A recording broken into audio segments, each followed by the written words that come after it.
Are we ready? You ready?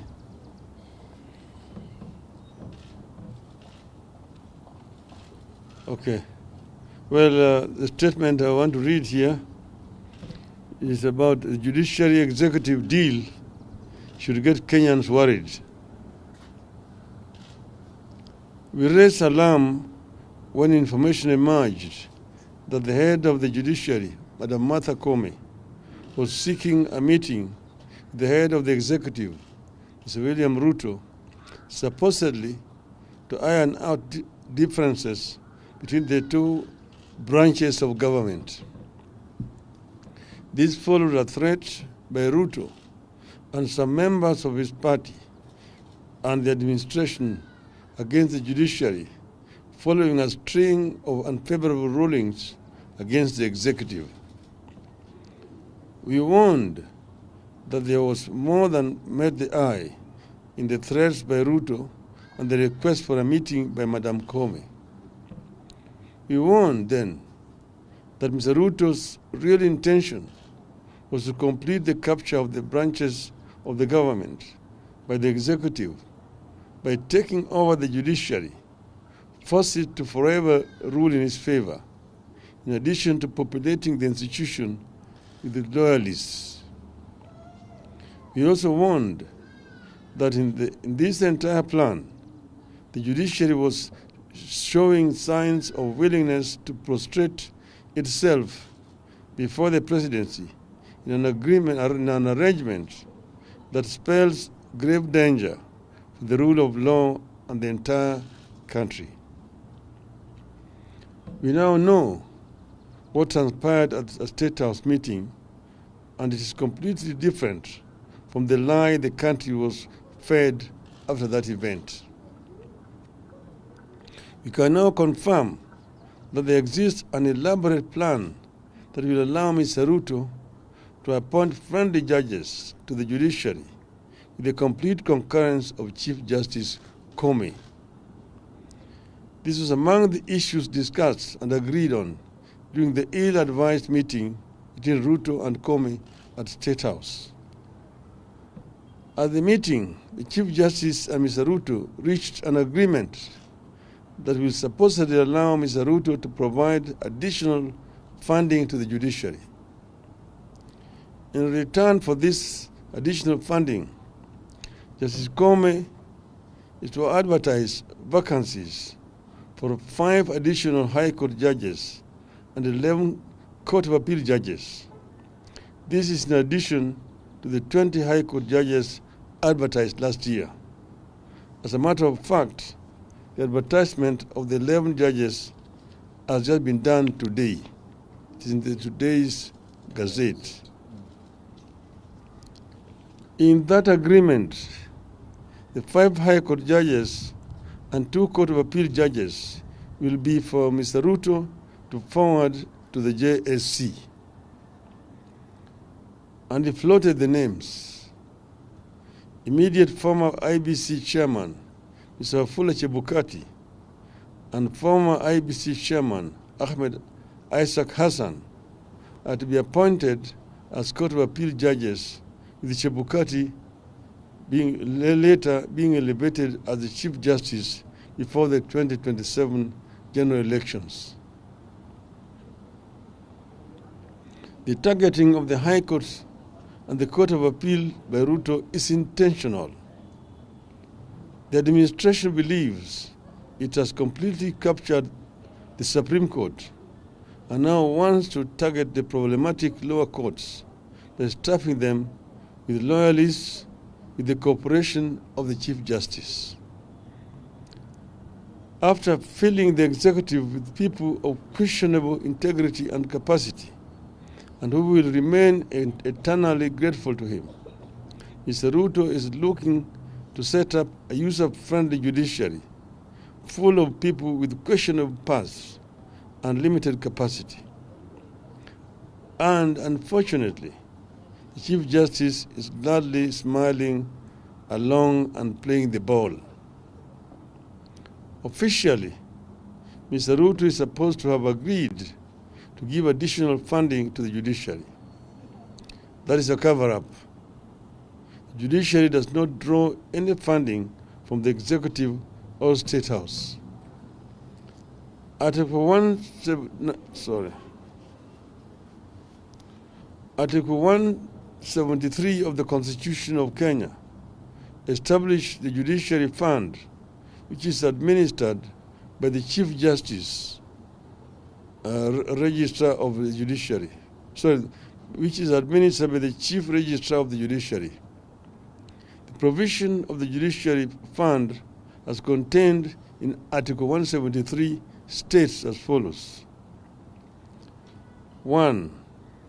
There is established a fund to be known as the Judiciary Fund, which shall be administered by the Chief Registrar of the Judiciary. 2. The fund shall be used for administrative expenses of the judiciary and such other purposes as may be necessary for the discharge of the functions of the judiciary. 3. Each financial year, the Chief Registrar shall prepare estimates of expenditure for the following year and submit them to the National Assembly for approval. 4. Upon approval by the National Assembly, the expenditure of the judiciary shall be a charge on the consolidated fund, and the fund shall be paid directly into the judiciary fund. 5. Parliament shall enact legislation to provide for the regulation of the fund. The presidency cannot allocate any money to the judiciary. Madam Koome knows this, and yet has willingly proceeded to associate herself with and endorse an illegality. Where Koome sought money from the State House and not from Parliament, only she can explain, but it spells doom. To the best of our knowledge, the judiciary has never said that it submitted budget estimates to Parliament and it was rejected. You have not seen any petition by the judiciary to Parliament over rejection of submitted budget estimates, if any. We challenge Madam Koome to prove otherwise. Ruto is engaged in maneuvers designed to mitigate the ability of the courts to act as a check against the executive power at a time he has already muzzled legislative power through the capture of Parliament. And if you want to know that the National Assembly is captured, take note that the National Assembly Speaker, Moses Wetangula, filed a notice of appeal at the Supreme Court challenging the appeal court's decision that declined to extend order allowing housing levy deductions. The housing levy is being imposed by the executive, which is also the branch of the government who lost at the Court of Appeal. But it is Mr. Wetangula who has moved to the Supreme Court. What a shame. His loud protests against the court rulings are meant to intimidate and paralyze the courts. The latest move agreed on at the meeting with the Chief Justice are meant to enable him to pack the courts with the Kenya Kwanza friendly appointees. The scheme is further meant to transfer certain judges from the courts to the IBC so that Ruto has a grip on the courts and the election management body as well. Where this country goes from here, should Ruto complete his intended capture of all branches of the government, should be everyone's worry. The capture of the judiciary, of all institutions, the beginning of a steady descent into anarchy. It is the beginning of the embrace of the law of the jungle instead of the rule of law. Impunity and capture of independent institutions by a corrupt executive is what drove Kenya to war in 2007-2008. A repeat exercise seems to be underway, and the results might not be different. And Kenyans have been here before. Still, when the Judicial Service Commission advertises vacancies next week, Kenyans will know what it means and who will get the jobs. It means 5 new judges picked by Mr. Ruto for the High Court and 2 judges in the name of Chebukati and Hassan, equally picked by Ruto. And the descent into the abyss will get a new momentum. In the meantime, we challenge Mr. Ruto and Madam Kome to tell the truth about their meeting. End of statement. Swali. Self.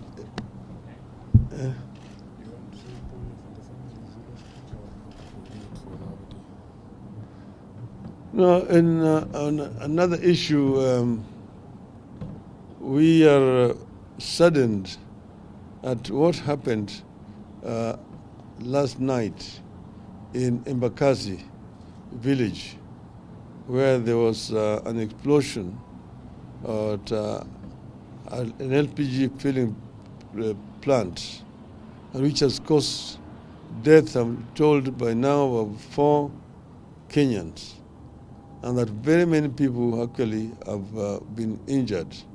We're told that people have different degrees of burns who have been treated at different institutions belonging to the Nairobi County government. We say pole to the families of the deceased and those who have been injured. We are with them at this very difficult time, but importantly, we want a proper investigation to be carried out about these illegal activities which is being carried out in the residential areas where people live, which end up with this kind of losses here. And we urge Parliament to get involved in this. Thank you. Thank you. Thank you.